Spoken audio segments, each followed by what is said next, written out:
पितुर्वरेण्यं भर्गो देवस्य धीमहि धियो यो नः प्रचोदयात्। वासुदेवसुतं देवं कंसचाणूरमर्दनं देवकी परमानन्दं कृष्णं वन्दे जगद्गुरुं। श्रीसीतानाथसमारम्भां श्रीरामानन्दार्यमध्यमा अस्मदाचार्यपर्यन्तां वन्दे गुरुपरम्परां। वन्दे राधापदाम्बोजं ब्रह्मादिशुरवन्दितं यत् कीर्तिं कीर्तनेनैव पुनाति भुवनत्रयम् अच्युतं केशवं कृष्णदामोदरं रामनारायणं जानकीवल्लभम्। अच्युतं केशवं कृष्णदामोदरं रामनारायणं जानकीवल्लभम्। सभी भागवत प्रेमियों को राधे राधे। आइए आज पुनः प्रकृति की गोद में बैठकर भागवत रस का पान करें। हम लोग भगवान कृष्ण की बाल लीलाओं का श्रवण कर रहे हैं जो उन्होंने वृंदावन में किए, और देख रहे हैं कि अपने बाल सखाओं के सामने वे जब भी किसी राक्षस को मारते तो सब सुखी महसूस करते। तो भगवान ने भी तो यही कहा है श्रीमद् भगवद गीता में कि सर्वधर्मान परित्यज्य मामेकं शरणं व्रज अहम त्वा सर्वपापेभ्यो मोक्षयिष्यामि मा शुचः। सभी लोग धर्मों को छोड़ करके तुम मेरी शरण में आ जाओ। अहम त्वाम सर्वपापेभ्यो, मैं तुम्हें सब पापों से मुक्त कर दूंगा, इसमें चिंता मत करो। तो सभी बाल गोपाल देखते थे कि भगवान कृष्ण के साथ रहते और एक क्षण भी उनसे दूर नहीं होते, और वे अभय महसूस करते अपने आप को। हर स्थिति में अपने आप को अभय महसूस करते।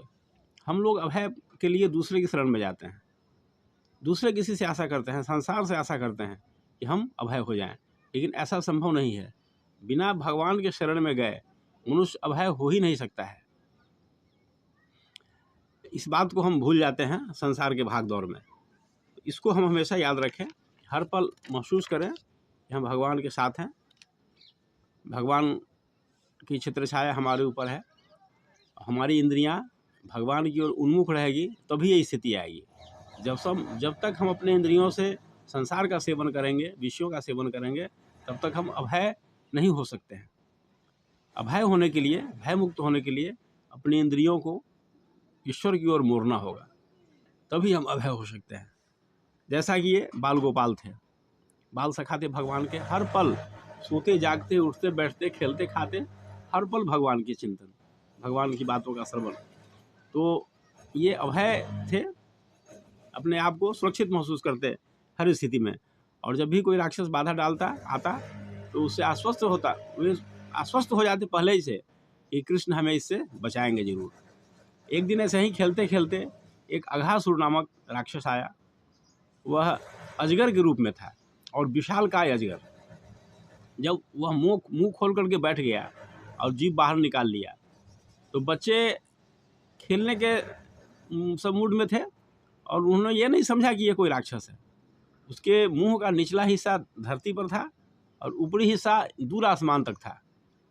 जीभ जो उसने निकाला तो लगता था जैसे 4 लेन का रोड हो, इतनी चौड़ी उसकी जीभ थी। और वह एकदम स्थिर अवस्था में आकर के वहाँ बैठ गया मुंह खोल करके। भगवान कृष्ण के सखा उन्हें उसे देखा, लेकिन समझा नहीं कि यह सांप है। उसने सोचा कि ये जो है कोई नया गुफा है, जरूर उसे देखना चाहिए। इस वृंदावन में लगता है कि हम लोग भटक करके इस नए क्षेत्र में आ गए हैं और ये नया गुफा है, इतनी बड़ी गुफा तो हमने कभी देखी नहीं। तो उत्सुकता बस वे सब के सब उस ओर चल दिए। और भगवान तो सब समझ गए थे। भगवान ने जब तक मना करते करते तब तक वे सभी बच्चे अंदर चले गए, सब के सब अंदर चले गए। और अघासुर तो सोचा कि चलो अब हम सफल हो रहे हैं अपने काम में, और वह कुछ पल इंतजार किया कि सखाओं के पीछे पीछे कृष्ण भी मेरे मुंह के अंदर आ जाए। इतना विकराल था वह, आप कल्पना कर सकते हैं कि इतना विकराल था उसका शरीर। तो जैसा वह सोच रहा था वह भगवान का इंतज़ार कर रहा था कि मेरे मुंह में कब आवे, और भगवान भी अंदर चले गए सखाओं के पीछे पीछे। अंदर गए तो इधर देवलोक में देवताओं में हाहाकार मच गया। सभी देव शक्तियाँ देख रही थी, देवताओं में हाहाकार मच गया। लेकिन भगवान उसके शरीर के अंदर जा कर के अपना शरीर इतना विशाल कर दिए कि उसका मस्तक फट गया। और फिर सभी बच्चे बाहर निकले सकुशल। भगवान ने सबको सुरक्षित बाहर निकाल दिया, और इस तरह से अघासुर का अंत हुआ। सबने देखा कि अघासुर के शरीर से एक दिव्य ज्योति निकली है, जो बाहर कुछ देर रुकी रही। भगवान के जो बाल सखा थे वो तो पहले निकल गए थे, और भगवान बाद में निकले। तो सबने देखा कि वह ज्योति अघासुर के शरीर से निकली हुई ज्योति भगवान कृष्ण में विलीन हो गया। और इस तरह से भगवान ने उसको सायुज्य मुक्ति प्रदान की। 5 प्रकार की मुक्ति होती है, जिसमें सायुज्य मुक्ति होती है, भगवान से एक हो जाना। तो देखिए, इतना बड़ा राक्षस कंस ने भेजा था कि जाकर कृष्ण को मारो, तो इतना बड़ा राक्षस को भगवान ने सायुज्य मुक्ति कैसे प्रदान कर दी। ऋषियों ने इसका चिंतन किया है, टीकाकारों ने इस पर अपनी टिप्पणी लिखी है कि उसने मात्र 2 घड़ी, ऐसे कहे कि कुछ पल उसने भगवान का चिंतन किया था कि यह कृष्ण जो हमारे भाई बहनों को मारा है, उतना उसी की बहन थी, तो और बकासुर उसका भाई था, तो जिसने मेरे भाई बहनों को मारा है वह मेरे मुंह में कब आवेगा, वह भी जल्दी आवे। और इसको जब मर जाएगा तो यह तो पूरे ब्रज का प्राण है, तो सब के सब मर जाएंगे ब्रज में। इतना ही देर उसने, कुछ पल उसने भगवान का चिंतन किया।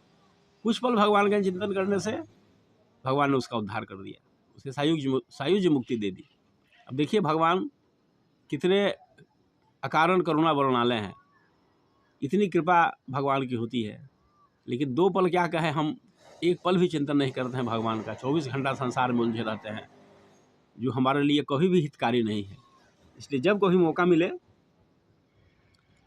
और मौका क्या मिले, मौका निकालिए और भगवत चिंतन कीजिए, भगवान के नाम का स्मरण कीजिए।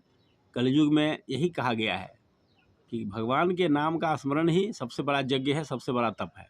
इसमें अलग से कोई यज्ञ करने की कोई आवश्यकता नहीं है, तप करने की कोई आवश्यकता नहीं है।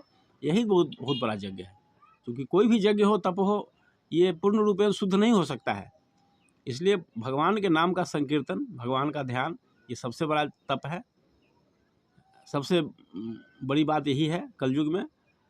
और युग में अपने अपने नियम कानून थे, तो हम इससे इतना ही शिक्षा लें इन बातों से कि भगवान का हर पल चिंतन होता रहना चाहिए। इसी में हमारा कल्याण है। नहीं तो संसार में रहकर हमारा कल्याण करने वाला कोई दूसरा है ही नहीं। इस बात को हम हमेशा स्मरण रखें। ओम शांति।